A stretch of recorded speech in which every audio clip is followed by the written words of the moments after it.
салом, як хабар.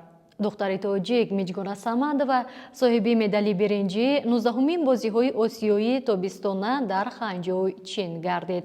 Миҷгона Самадова дар даври нимниҳоӣ аз варзишгар духтари қазоқистонӣ Карина Ибрагимова бо ҳисоби 2-3 мағлуб гардид. Аммо новобаста ба ин ӯ тавонист роҳхати бозиҳои Париж соли 2024-ро ба даст биёрад. ӯ акнун ҷоизаи президентӣ дар ҳаҷми 150 000 сомонӣ ва калиди хонаи якҳуҷрагӣ аз номи раиси шаҳри Душанбе Рустами Эмомалиро дар ватан дарёфт хоҳад кард.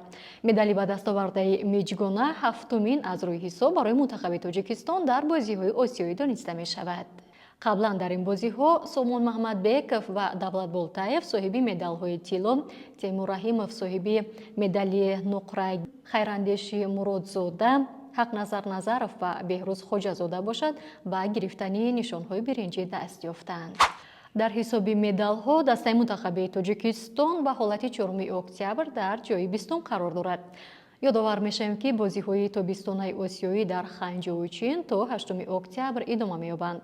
хабару маълумоти бештарро дар телеграм-канали мо мутолиа кунед.